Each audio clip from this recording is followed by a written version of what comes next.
Welcome to our weekly roundtable discussion by Law Enforcement Coaching, where each week we have unscripted conversations on relevant topics for law enforcement and our first responder community. This week we discuss the importance of normalizing talking, the importance of debriefs for departments, and ways that peer support can provide enhanced wellness measures, not just in response to critical incidents.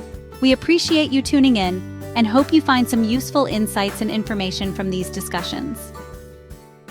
Hi, everybody. Thank you for being here. For the audience tuning in, welcome to Law Enforcement Coaching Roundtable Discussion. Today we have a few of our core coaches from the Law Enforcement Coaching team. Thank you all for being here. We're going to just kind of have an unscripted conversation about the importance of debriefing and kind of talk a little bit about the history of, back in the day, you guys didn't really do debriefs. And now we're kind of seeing it's really important to do that. So on that note, I'm going to let you guys kind of just introduce yourselves and we'll just jump into your experience with the debrief and what we should be doing now. All right, I'll go first if you guys don't mind. I'm Chris Zamora, 23 years law enforcement experience in Arizona. And I'm also CEO of Law Enforcement Coaching, co-CEO with Tami. And that's pretty much me. Greg, how about you?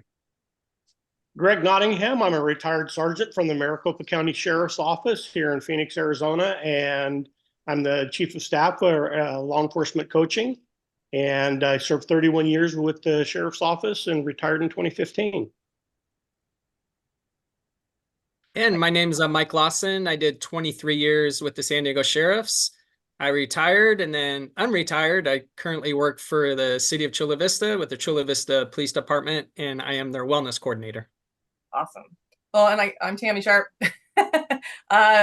co-CEO and founder of Law Enforcement Coaching, and the only full civilian on our team. But if you look up our bios and watch any of the media we've done, my dad was an outpost deputy sheriff, so I grew up in a patrol car, and I am the family and spouse component of our team. So with that, let's talk about a little bit back in the day. If you guys had anything happen, did you guys even do any kind of debrief? If you had a critical incident or anything, what'd you guys do? Tami, I can speak to that. And in my day, we just didn't have them. No matter what the incident was, we didn't have a debriefing. We didn't get everybody together and talk about the incident. And 31 years later and now retired, I can see where that has such a negative effect, not talking about it, not getting your opinions heard, not being able to vent about what went right or what went wrong. We just didn't have them. The closest we came was the sergeant coming over to you and saying, you need to talk to anybody? And you'd say, nope, I don't need to talk to anybody. And that was it. That's the closest we ever came to having a debrief. Chris, what about you? Yeah, I'm kind of the same thing. I mean, my agency did have a CISM team, and I actually was part of it at some point, but in the very beginning, for the most part, most of my career, it was kind of one of those, you attend these debriefs, but you don't participate. You just sit there, and I'm guilty of it. There were times where I didn't want to be there, but it was mandated, depending on the type of incident. And oftentimes, I just sat there with my arms crossed and didn't say a word. And the reason being is because if I spoke, I was afraid that I would start to get emotional, and I didn't want to get emotional in front of my team, in front of fellow officers. So oftentimes, I just sat there and kept quiet. Unfortunately. Fast forward, right around, I think my 18th year in, we had a major incident that made national news, and a male subject killed his entire family, and I was the first one on scene. And I was one of the senior officers on the team at that time. And in the debrief, I actually spoke at that time. And the reason I did it is because I was the senior guy on the team, and I knew that the younger officers were looking towards me to see how I reacted in that situation, because they're going to mimic what I do. And I knew that if they kept it in, that's not going to be good for them. And as a matter of fact, quite a few officers that went to that scene, They actually took medical retirements because it was that traumatic for some of them. So I kind of, you can see the maturity that I had years later, but it took about 18 years for me to figure out that it's okay to start opening up, if you will. Mike, Well, what about you? Well, before, sorry, sorry. I'm going to jump in, but I want to make sure I just note it because you said something really important because you were older and you knew that the younger guys you needed to lead by example because, we all talk about in the wellness space and all of this, that the stigma and not talking about it. And we need that cultural shift. And part of that is the older generation stepping up and saying, hey, here's where it wasn't working for me and we do need to talk about it. So it's great that you actually had that awareness. And then Mike, I know that well, before you go into where you're at now, kind of go back to the beginning of your career, how it was, and because you've seen the full progression and you're still really in the thick of it. So Yeah, so way back in the day, you would have a critical incident debrief for a shooting, officer involved shooting, which seems obvious, but that was about it. You weren't having any kind of debrief for, a kid drowning, officer seeing his first death, things like that. I mean, you would never have a debrief on those. When I was on our peer support for the sheriff's department, we realized those incidents, besides the OISs, were affecting people. And probably 10 years ago is where I started to see the shift where we were having more debriefs for different kind of incidents other than an OIS. So that's kind of how I've seen it. And then fast forward to my new department, I've been involved with 2 critical incident debriefs. And the participation, almost the whole team was there. Dispatchers were there. It's just been a shift. Just like Chris said, some of the old school guys were actually showing up and participating, talking about what went good, what went bad. But it was cool to see the younger officers looking over and like, wow, like that guy's been on a long time and he has the guts to speak up. It's been really cool to see. and I think it's so You important. bring up. No, go. Sorry. No, Jenny, go ahead. No, go ahead. I think it's really important because we talk to departments across the country all the time and different sizes. A lot of the larger departments do have peer support teams and most of them have had them in place for some time. But there's a lot of departments that are smaller and they don't have any peer support, or if they do, it's very new and they only have like 1 or 2 people in there. And from what we've been learning more and more is there's not a lot of training for peer support. There's really, depending on where you're at, there's only like a 3-day basics of, okay, go learn how to do this and then go figure it out. And you have, and you're still doing your regular job. So then when you do have a critical incident, and it's not just the critical incident, it's the almost. We should be having these conversations and debriefing on the almost, like you said, with the younger one. We need to have more conversation and get our peer support going, leaning into these other things, not just officer involved shootings, but the drownings and all of those sadder calls. People should be talking. Chris, what were you going to say before I interrupted you? Well, no, you brought up a great point, and Mike, same with you, is the almost. I've never been to a debrief on an almost situation. And think about that. How many officers nationwide get into almost situations daily on their shift? I can't tell you how many times I've pointed my gun and almost shot somebody, but fortunately at the very last second, they put their hands up or they dropped their weapon. But I never got debriefed on that. But think about the physiological changes that my body went through. It probably went through, and I've never been involved in an officer involved shooting, but I can imagine a lot of the things are very similar, right? The heart rate goes up where, we get the tunnel vision, right? The auditory exclusion, all this stuff is happening, but I never get debriefed on it. And so I'm expected to go back to work, go back to patrol. Was that a traumatic experience? It could be, right? It could be. And how many times do we experience that throughout our shifts, throughout our career? And nobody ever talks about that. Nobody ever addresses it. All of that is going to stack up if we don't alleviate that stress somehow, because it is stress. we are taking in that stress.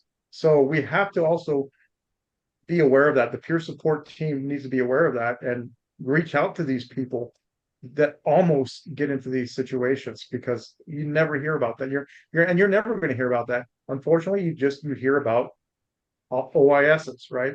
That makes the news. The almost never make the news. Nobody even knows that really happened, right? But sometimes the point, almost, oh, sorry. oh, no, go ahead. Sometimes the almost can almost mess with somebody more, because if you have, it's just like if you're, to make it more of a generic example for anybody that's listening, because we have a wider audience. Car accidents. I've been in car accidents, right?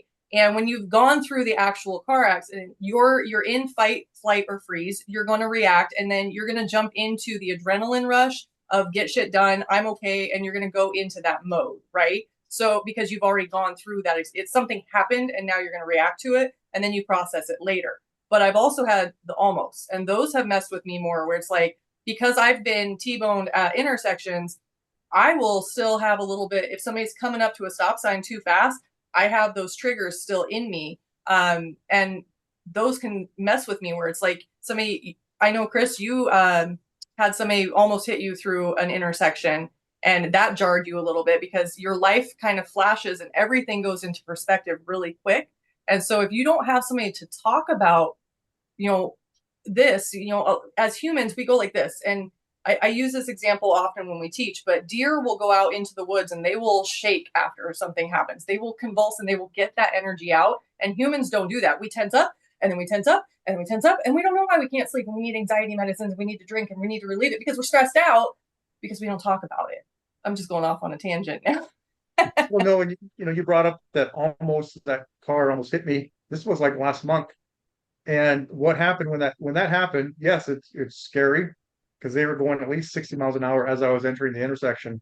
And had I not just caught something moving in my peripheral and I hit my brake, I mean, he would have slammed right into me. But what happened after that is, what if, right? The almost turned into what if. I have a son, right? And what if I wasn't here, right? And so what happens then? We have to be really mindful of our thoughts, not going and not getting caught up in the what if.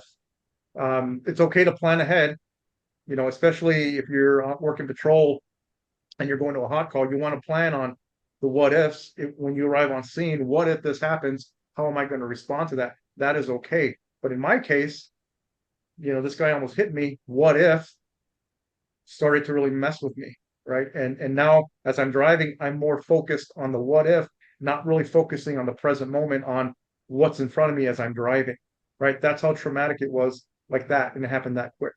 But Mike, I want to get back to what you said earlier. You said the older officers were kind of leading that debrief, which to me, I think that is awesome. I think that is so great that these experienced officers are taking that initiative, they're taking that leadership role and mentoring these younger officers that it's okay to talk. And when it comes to these debriefs, I can't tell you the importance of these debriefs, right? Because you had mentioned earlier, it's like a puzzle piece, right? Everybody has a piece of that puzzle.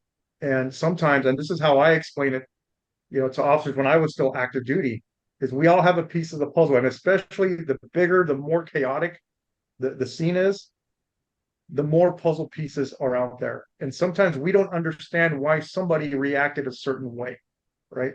And when that happens, if you sit there quietly and don't say anything for whatever reason, you might be holding that missing puzzle piece that this other officer needs to figure out, this is why this happened. Okay, I get it now, right? And it's great that your officers recognize that. They recognize we all hold that puzzle piece, and if we put it together, we can figure out what happened, and we can all be on the same page. So no, that's outstanding. And Chris, I want to jump in. Sorry, Mike. Let me jump in just to piggyback a little bit on what Chris said. And Mike, it's back to what you said. You said that the senior officer had the guts to talk, and that's what, when I was working, we didn't talk, and we didn't want to talk, because we knew that if we talked, especially in my position where I was on a specialty unit, and when I had 3 Boy Scouts drowned in a flash flood, and we have to search for their bodies. And we, went from a rescue to recovery. And when the sergeant came up and asked me, "You need to talk to anybody?" No, I don't want him to think I need to talk to anybody, because I don't want to lose my position. If I show a weakness now to my sergeant, he is going to move me out of my position. He's not going to want me here. And when I told him I don't want to talk, he goes, "That's the answer I wanted to hear." Wrong, totally wrong. Wrong from the very beginning. He should not have even asked. He should have said, "We're going to all debrief. We're all going to talk about what we went through." But we weren't doing things like that back then. And I carry that with me to this day. And once I retired, it took months, even years of talking to somebody, finally talking to a counselor, to try to get some of this stuff that has been pushed down for 31 years out and in the open, and to the point where I could drive by the area where the flash flood was and not get emotional. And that took a long time, because the stigma is don't talk. You don't want to talk. You don't want to say anything. You don't want to look weak, because if you look weak, you're going to lose your position. Yeah, and I can't express what you just said. I can't tell you how many officers probably nationwide feel that same way. That's been part of the culture, especially I'm a Gen Xer.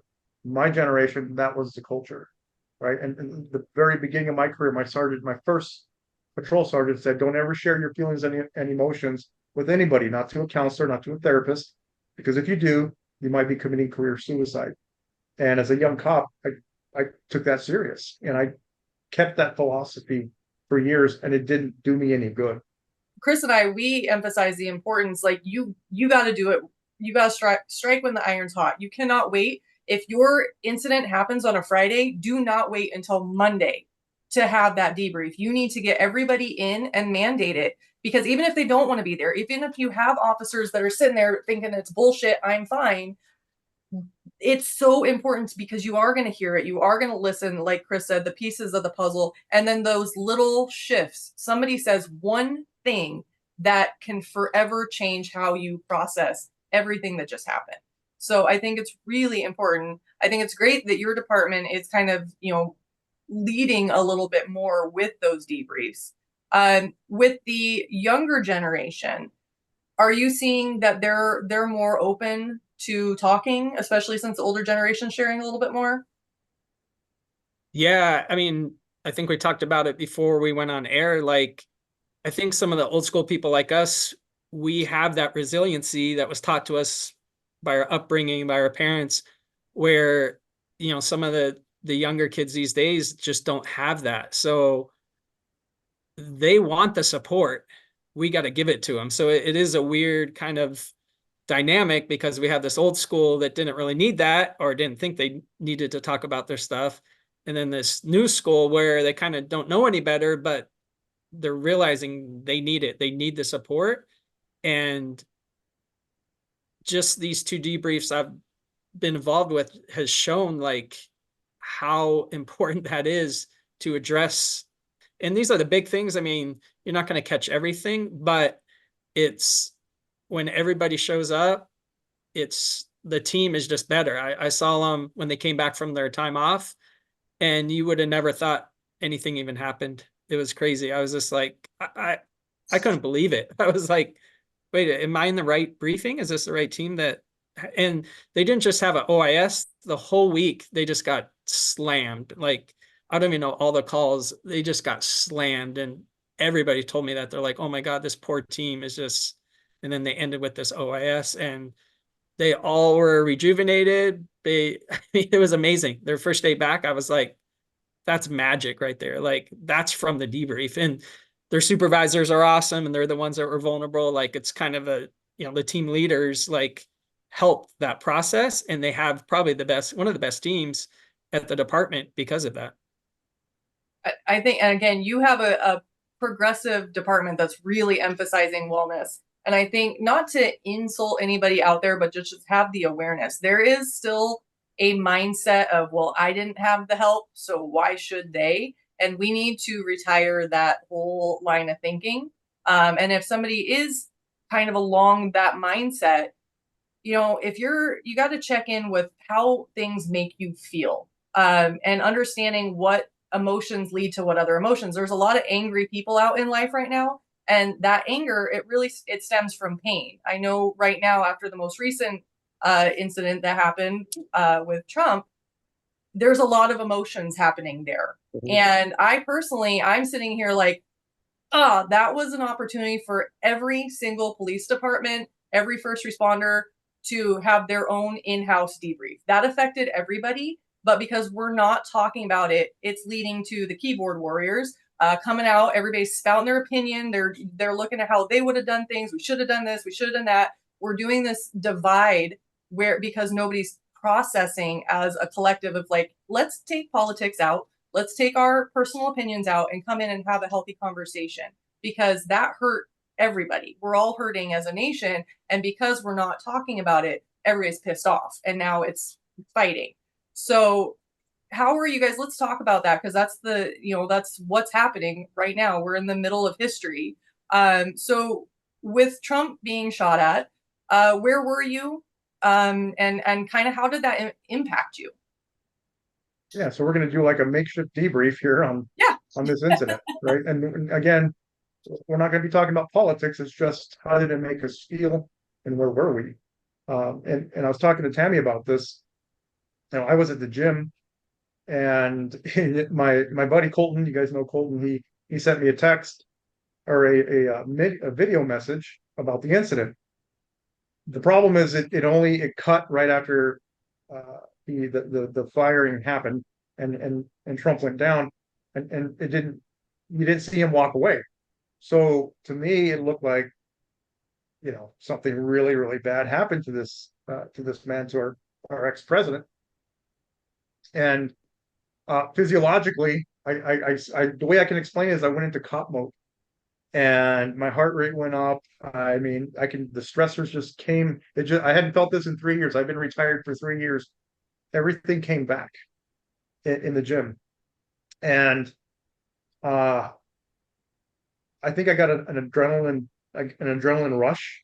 Now, you would think the gym is a perfect place to alleviate that adrenaline rush, right? Go and lift and go and work out. But I didn't want to be there. Like I wanted to remove myself, but I looked around and people were just oblivious to what happened. They're just working out, right? They don't know. They haven't watched the news. And I wanted to remove myself from there and get to a place where I could watch live coverage of this. And the moment I walked out, so I walked out of the gym, and it was perfect timing, because as I walked out, I just hear nothing but police sirens. And obviously it's got nothing to do with it. I'm in Arizona. This happened in Pennsylvania. That had nothing to do with what just happened. But all of it, the sights, the sounds, everything that happened, put me in this cop mode. And just briefly, it was just, I felt like completely helpless. Chaos was happening. It was erupting. And then I went home and I began to watch the news about it. And really, I was amped up the rest of the night and into the next day. And I couldn't even sleep that night, because much like when I was active duty, a patrol officer, I couldn't shut it off sometimes. And I couldn't get to bed. I couldn't sleep at night because I was always in cop mode. I couldn't shut my brain down. And I slipped back into it for 2 days. So yeah, that was my experience. Well, I kind of had a similar experience as Chris did. I kind of went into cop mode. I was with family, and I got a text from my son, and he said, "Did you see what happened?" And I wasn't in a position where I could answer him right away. And so I didn't even know at first. And it probably was an hour later that I texted him back, and I said, "No, what happened?" And his next text was, "Trump got shot," and that was all it was. And I immediately, the wheels start turning in my head, and okay, what happened? What's going on? A lot of chaos, a lot of cop mode, a lot of being worried about family and friends, and even though we're in Arizona, what's happening in our country, what's happening in our world, what's going on, what's gonna come from this. And one of the things I was thinking, as if I were an active duty sergeant, I would during our squad briefing before shift, we would talk about this.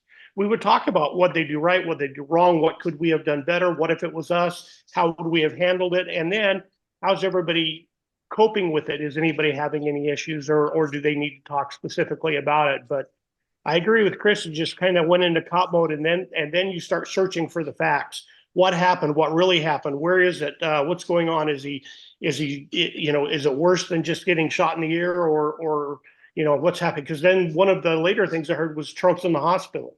Well, that doesn't sound good at all. And until I started getting all the facts, it was really difficult to focus on anything else. Mike. Yeah, so I was actually on vacation in Florida. And so I think we were jet skiing that day. So I didn't have my phone, which normally I would have my phone. I would have probably saw right after it happened and then, researched it like everybody else. So that didn't happen. I didn't really kind of find out till probably 2, 3, 4 hours later. And then I looked on my phone just real quick. And then I don't think I still really noticed how serious it was until I watched the news like later that night. And then I was like, whoa, like wow, this like really happened. And then, similar to Chris, like I had a hard time sleeping that night.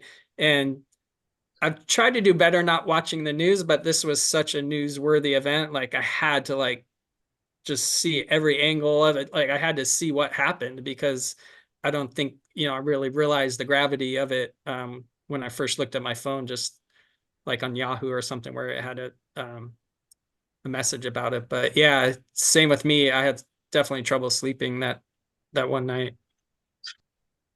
Well, I was also on vacation. I was up northern Arizona. I was in line to go on the Canyon Coaster in Williams, Arizona. For people that don't have a clue, it's like a roller coaster on the side of the mountain. And then Chris had sent me that same clip, so it was very brief, and you didn't know what was happening. And I think I was probably the first person in the line of people to like find out what's going on. And so I'm looking at that, and I'm like, okay. And then the TV started to shift.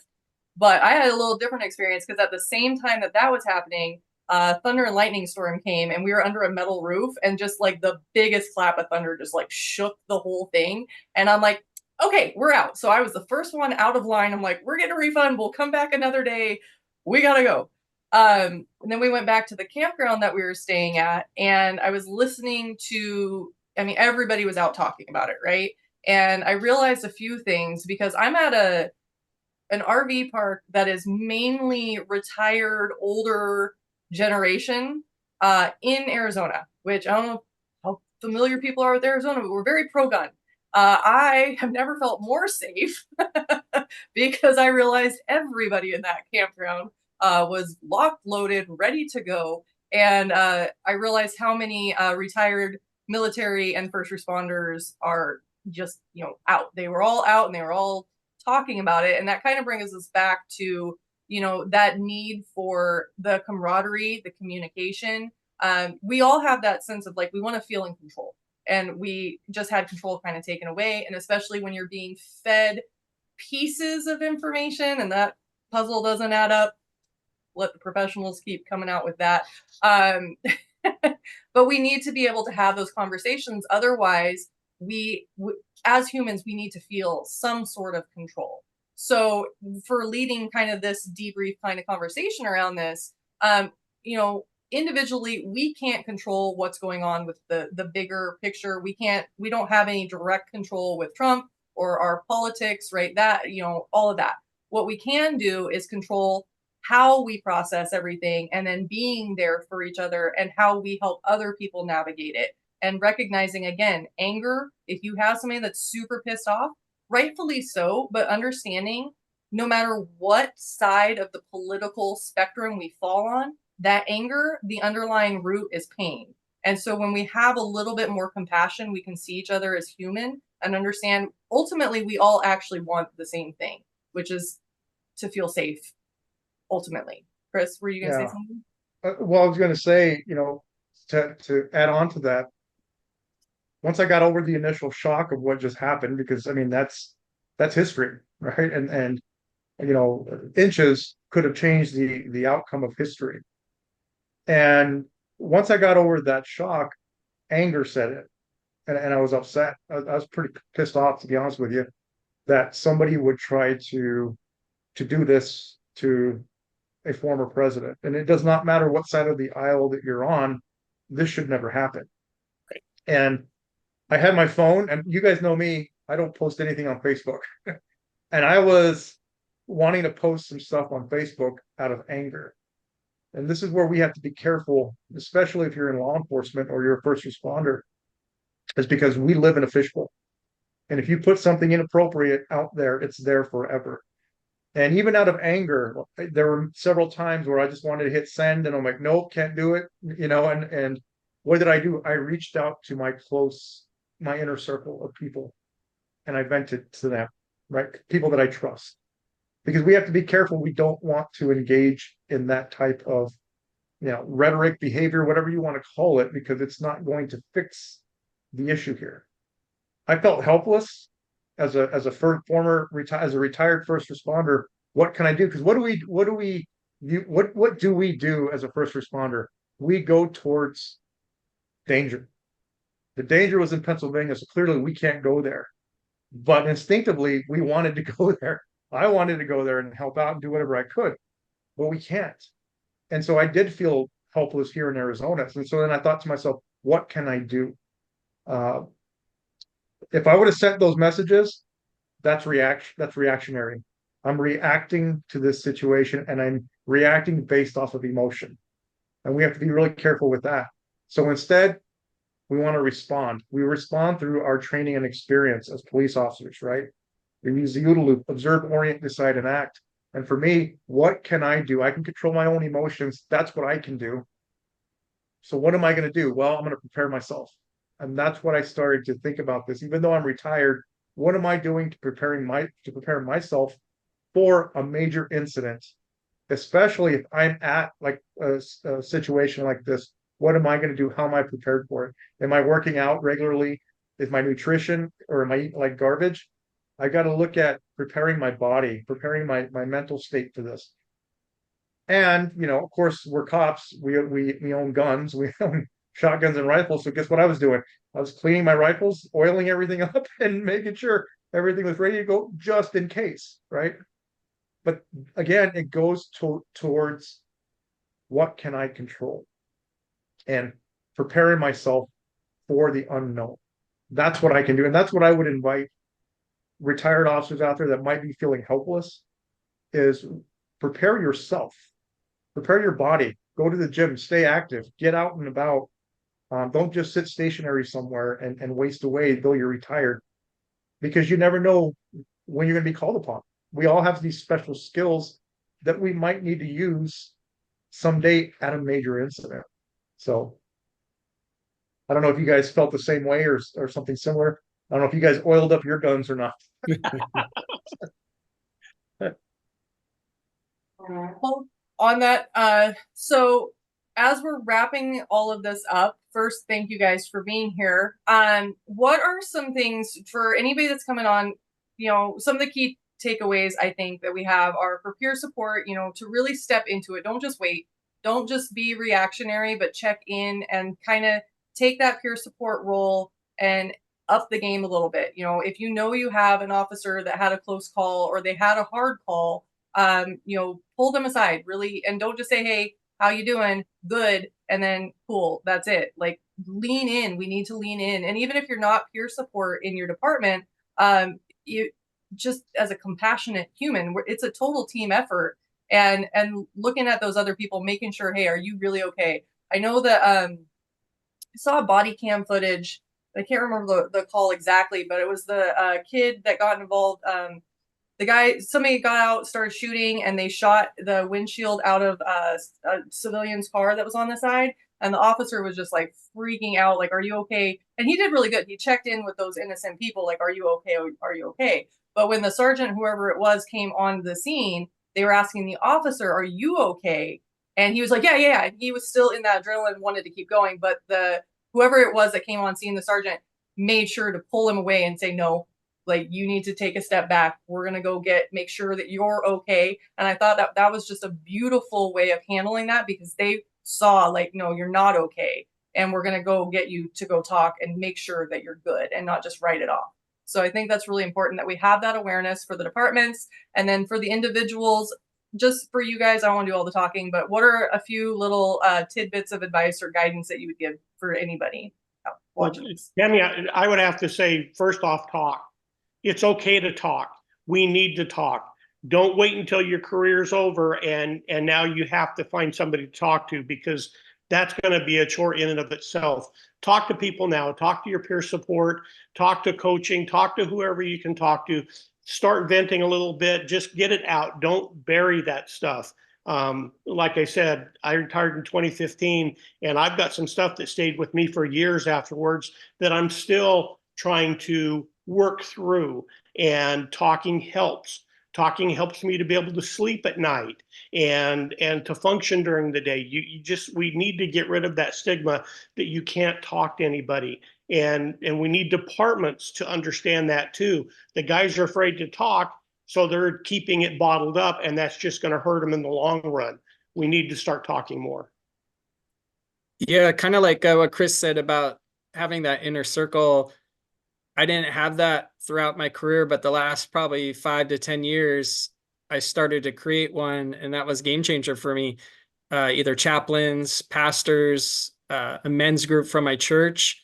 And it doesn't necessarily have to be someone at your department. Sometimes finding that neutral person that you could be honest with is game changer. And, just like Greg said, just getting it out is half the battle, and finding that trusted person. So that's what I would suggest, finding that trusted inner circle. Yeah, I mean, I agree with both of you guys. It's that open communication, finding again that support network. Who are you going to designate to talk to, in the event of something tragic happens.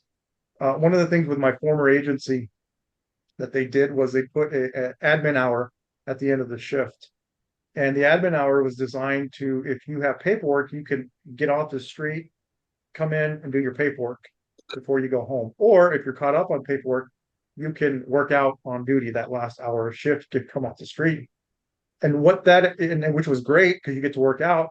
But what that did was, after our workouts, we would have about 15 minutes left, and we would sit as a team in the break room, and we would kind of do these little makeshift debriefs. We'd talk about the calls that we were on, and we would just laugh. We would just kind of laugh at the silly things that happened, and the silly things that we did. And we didn't realize what we were doing is, one, we're communicating, we're talking about it, we're building camaraderie. We're already priming ourselves to do debriefs by just doing that, sitting around in the break room and talking about it, right? And it's the best feeling when your entire team is walking out together, right? Everybody got through the shift. We're all going home. So I'd say open communication, talk. It's okay to talk about this kind of stuff. And I'm just going to add in one little spin too. If you don't have somebody readily available to talk to, or you're not comfortable talking, maybe it's new for you, and you don't trust people to talk, then journaling. And I know a lot of people are like, oh, do a journal. It doesn't have to be Dear Diary. It is, you can grab a pen and paper and just get that shit out of your head. Write it down. And if you don't want anybody to see it, go burn it. But you write it, especially at night. That's a lot of the time, that's when it gets hard for people. When the world calms down and you're up and there's nobody that you can immediately reach out to and talk to, and you're just alone with your thoughts, they tend to get louder. So writing it down and getting it out of your head, and it can be uncensored. You can, scribble through the paper, say whatever you need to do, and then file it away later. If you want to write a book at the end of your career, which we advise, keep a journal, because you're going to remember, you're going to look back and be like, holy shit.